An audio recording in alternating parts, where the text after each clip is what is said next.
Now, from WYDC TV, this is Big Fox News at 10.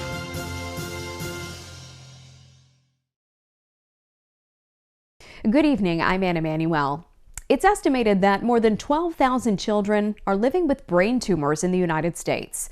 Our Maggie Hall tonight speaks with two mothers of children who have been affected and about the charity that is changing lives. Kenzie Spalding and Jill Jatola both have a child living with cancer. Having a friend whose child is going through the exact same thing is huge for us, and 12 years later we're still sitting here talking about it. So that's and to our kids, I mean they're great kids and they're very strong kids. Kenzie's son was diagnosed when he was 4.5. Jill's daughter was diagnosed when she was 2.5. Through it all, there's been a charity and a community that stood by their side. The drug that my daughter is currently on and Kenzie's son is soon to begin was funded by St. Baldrick's. After years off because of COVID, the local St. Baldrick's committee is looking for new volunteers and donors. Well, there's lots of ways that you can help, that you don't have to shave your head. It seems like every year St. Baldrick's kind of gives people more and more opportunity to help, where you can now just kind of sign up to you could be a volunteer. You can help save kids' lives. The Corning St. Baldrick's event is coming up on March 11th. There are many opportunities to sign up to donate, shave your head, or just volunteer before then. Visit stbaldricks.org/events/Corning 2023 to help give kids with cancer a hope for the future. Maggie Hall, Big Fox News, Corning. If you're over 60 and a resident of Chemung County, there's a department that needs your help. The Chemung County Department of Aging and Long-Term Care is conducting an assessment survey. The results of the survey will help the department develop their next 4-year area plan to best serve the seniors in our community. If you would like to add your 2 cents, you can go to the website on your screen. Multiple buildings in downtown Elmira are the latest to undergo renovation, helping the city's revitalization efforts. Arbor Housing has begun construction on 4 properties in the city on Church Street, Academy Place, and William Street.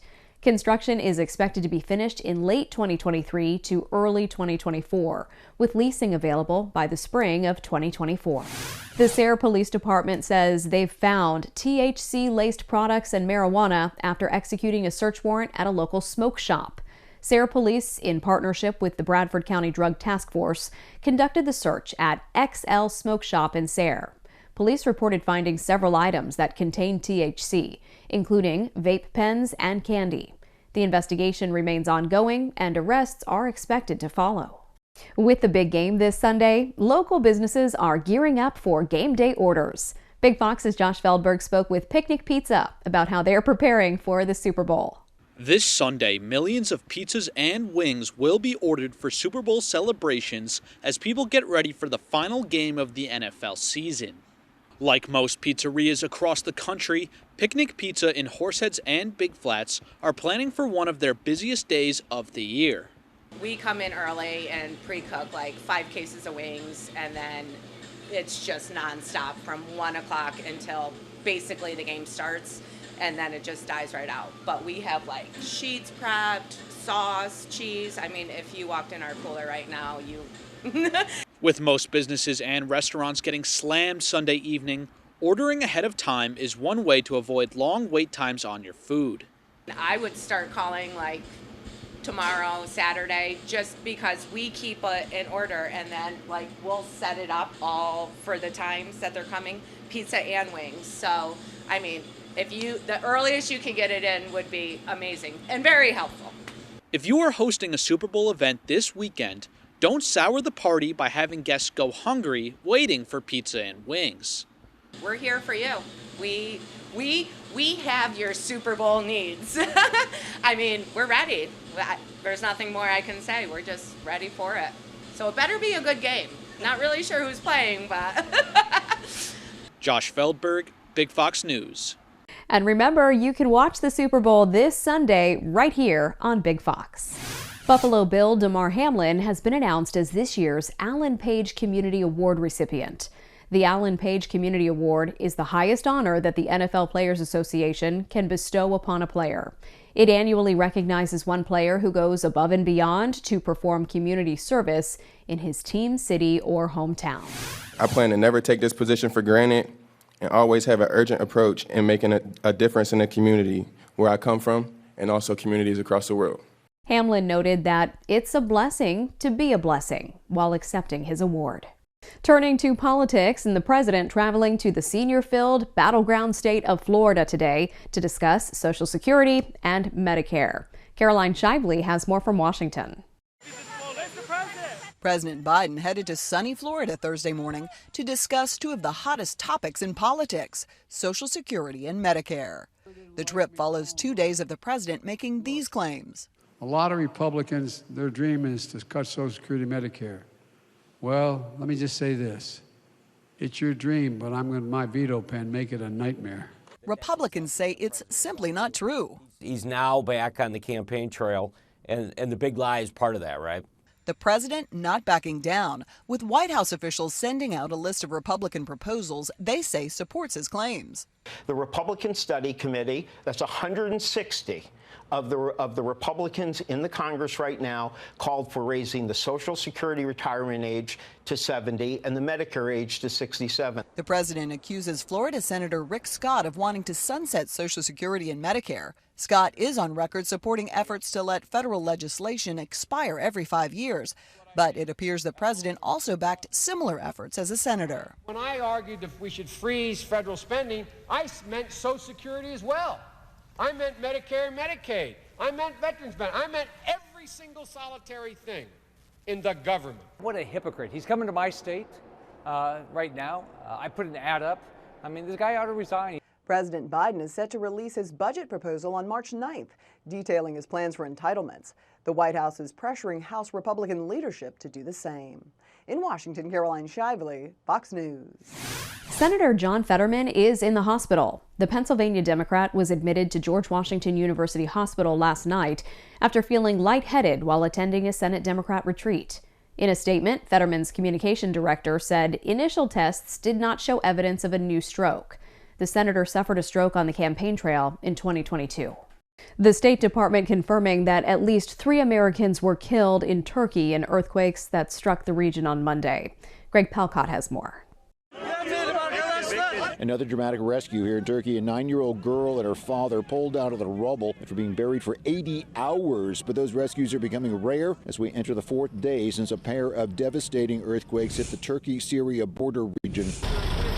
More than 19,000 are now confirmed dead as crews here continue clearing debris. Relatives of those trapped under toppled buildings say they're beginning to fear the worst. If it was the first or the second day, we could save them alive. We have lost hope as we have entered the 4th day. Thousands of buildings collapsed after the powerful earthquakes, and while the government has promised a fast response, some are complaining about what they see as a slow rollout for recovery, especially in war-torn northern Syria, where the first shipments of UN aid are finally getting through after days of delays. We're trying to reach Syria and particularly northwest Syria through all modalities. We're going to be ramping up our cross-border assistance. Meanwhile, the U.S. response is ramping up. American search and rescue teams are now on the ground, and the Pentagon is moving an aircraft carrier toward Turkey, anticipating more help could be needed in the coming days. We're trying to do everything we can to lean forward, to be responsive to their requests, and help them as they try to save lives and recover. Adding to the difficulties here, frigid temperatures, but there is international help already on the way and, in fact, on the ground. At the USAID base camp in Adıyaman, Turkey, Greg Palcott, Fox News. The Twin Tiers experienced a bit of freezing rain today early in the morning. The wintry mix could have made some folks' morning drives a bit slick. The rain continued on and off throughout the day, with temperatures reaching into the 40s. We'll have more on that freezing rain next in your complete forecast. Stay with us.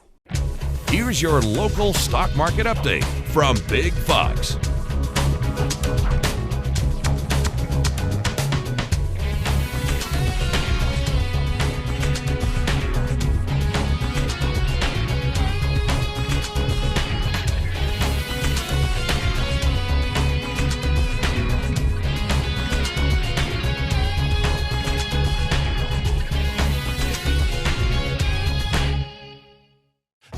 your Twin Tiers forecast from Big Fox.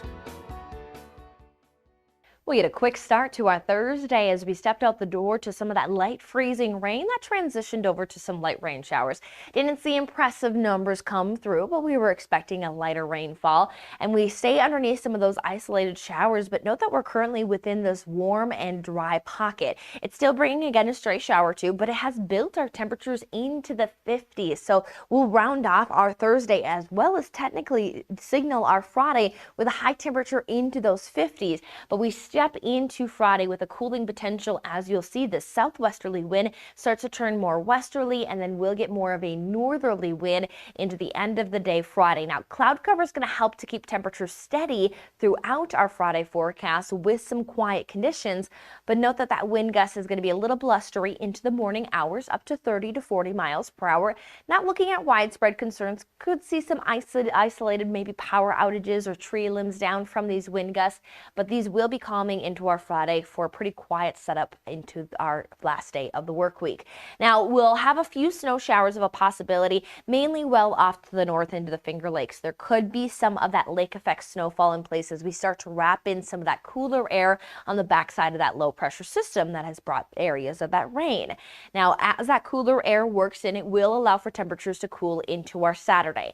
Now, I say cooler with parentheses there because this is technically going to be seasonal with our temperatures holding within the mid-30s for highs on Saturday, and we're going to have some sunshine in place, so it's going to be fairly pleasant. And pleasant and tranquil weather is what will be dominating much of our 7-day forecast. We have very comfortable spring-like temperatures almost. We really haven't been battling too much for winter conditions, but we will hold that through about middle of next week before we will be tracking our next system by the end of next week. Now, looking as we head through the forecast, as mentioned, a stray shower or two possible, but mostly just signaling those overcast skies. We head through Friday with pretty quiet conditions. We will note that that cold air starts to work in the backside of it. You can see some of those blue snow showers popping up, so can't rule out maybe a stray snow shower or two into early Saturday morning, but then into Saturday we should be able to bring in some clearing by the afternoon, allowing for some bright blue skies. So underneath overcast skies, we hold on to about 42. It's going to stay steady all day, hanging on to 42 degrees before temperatures look to fall as those winds will generally calm. Now, we have still some wind gusts noted through the day, but again, not going to be too much of a damaging wind, just a little bit of a wind gust to battle underneath those overcast skies, potentially bringing that chill as we'll go from about 42 for a high temperature for our Friday to then falling to about 36. When I say falling, that is what's average for this time of the year. We'll have some blue sky around, and then we do see a quick turnaround in the temperatures. We're back up into those 40s, another few chances to hit the 50s into next week with active weather looking to return by Wednesday. Pepsi's earnings bubble up. The Budweiser Clydesdales are welcoming 4 new members to the herd, and the Toy Story and Frozen stories will continue. CJ Papa has those stories and more in today's Business Briefs. PepsiCo's earnings pop. The company's quarterly earnings and revenue beating out analysts' expectations, fueled by higher prices for its snacks and drinks. It raked in $28 billion in revenue in the fourth quarter. Despite the boost in revenue, the increased costs in its products hurt demand. Meanwhile, Mattel posted disappointing fourth quarter results. The toy company announced sales plunged 22% year over year. Giddy up! The Budweiser Clydesdales are welcoming 4 new members to the herd. Baron, Sergeant, Stinger, and Razor are enjoying their time at the Warm Springs Ranch in Missouri. So when these guys hit the ground, they're about 150 pounds, and they're usually up on their feet within an hour. They're normally drinking milk within 2 hours, and, they're ready to keep up with the herd almost immediately. The young Clydesdales will not appear in any Super Bowl ads this year, but the farm is hosting a Super Bowl party. You can catch the game this Sunday. Coverage starts at 6:30 Eastern only on Fox. And sound the sequel alarm. Disney is working on a 3rd installment in the Frozen franchise, and Pixar is bringing back Woody, Buzz, and the gang for Toy Story 5. Buzz Lightyear himself, Tim Allen, tweeting, quote, "And off we go to a number 5, to infinity and beyond." Plot and other project details are being kept under wraps. That's business. I'm CJ Papa. Disney says it's trimming its global workforce. The company says it will lay off 7,000 employees. Those job cuts are part of a cost-cutting effort. Disney says it's aiming to save $5.5 billion by cutting operating costs and non-sports content, but it's unclear which divisions would face cuts. We're hearing more about a lot of layoffs, but so far the job market is holding up. More people than expected did file for unemployment benefits last week. The number of new claims rose by 13,000 to 196,000, which still reflects a tight labor market. Continuing claims, the number of those still receiving benefits, also rose to 1.68 million. The largest increases were in Georgia, New York, New Jersey, Oregon, and Wisconsin. A major food and consumer products company is seeing people cutting back due to inflation. Unilever, the company that makes Dove soap, Ben & Jerry's ice cream, Hellmann's mayonnaise, and many other brands, was selling fewer products in recent months. Unilever says higher prices cut into consumer demand, and it says the trend is likely to continue with prices rising again this year. Unilever says its prices have gone up by an average of 13%, and it's been seeing declines in all its business groups. Still ahead, school staff and teachers in one Florida county are voicing their concerns about the idea of teachers being armed at school. More on this controversial issue coming up. Florida educators responded to a survey where they were asked if they would be interested in carrying a gun in schools. Deborah Cho tells us where some educators stand on the issue. To have that on them, it's a scary thought somebody's going to have that in a school. I don't see a problem with it. I mean, I would like my children to be protected in school. While Flagler County parents have mixed reaction to the idea of armed staff and teachers at schools, staff and teachers voiced where they stand. Nearly 80% responded to a survey saying they are not interested in being a school guardian. Teachers are there to teach. They're to help students learn and expand their knowledge. They're not there to protect them, although they will physically if they have to. A school guardian is a regular employee of the district who goes through weapons training and would be allowed to have a gun on them.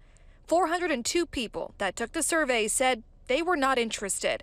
112 said they were. Out of those 112, 68 of them already have a CCW. The school board says they are looking for 13 guardians. This idea will help law enforcement currently in schools. We're only looking to supplement them as far as giving them additional help because our buildings are large and spread out. And that was the number one reason why we've engaged in this possibility. Rebecca Berardi is a mom to an elementary school student. She has no problem with the idea. Teachers are something that you can look up to. Those are who watch your kids when they're at school. You know, you trust them, so you expect them to take care of your children. Cesar Medina, who served in the military and is a father to a high schooler, was more reserved. It's up to the person mentally and physically go through those steps, because when it comes to it, are they going to pull the trigger? Two unusual shoppers were spotted at a Target in Texas Wednesday. They had hooves. Matthew Seardorf has the story. One of those stories you definitely don't hear every day, but tonight 2 goats are safe after wandering through this Target in Spring. They kind of had them in this holding cell of the entranceway until police arrived this evening. This is off Cypresswood Drive. One of them kind of looking at the camera, a little confused there. The other relaxing, sprawled out against the door, almost maybe taking a nap. This is after wandering through the store. The goats are now safe. They've been handed over to Harris County Livestock, but we did speak with 2 customers. They said they saw the goats inside and were very confused. DoorDash, and next thing you know, my sister was like, yo, that's a goat. And I looked, I was like, dang, that's a goat. And they trapped them in the door, and it was just funny. It just looked weird. I was like, I don't know what's going on here. Right now, authorities couldn't confirm the names of the goats, but they also didn't deny possible names, maybe Tom Brady or even Michael Jordan. Who knows? Stay with us. We'll have more after the break. We want to leave you with a smile. Football loyalties are being taught early on to babies in the NICU at St. Luke's in Kansas City. Babies at the NICU were dressed in their Super Bowl gear. The onesies were handmade by a St. Luke's March of Dimes representative, sporting the words, "My First Super Bowl." The crocheted outfits were created by All Crochet Creations, with the babies sporting quarterback Patrick Mahomes-like uniforms. The hospital says a NICU stay can be full of ups and downs for families, and this is a way to help them create some more happy memories. I'm Scott Beadle. Thanks so much for watching.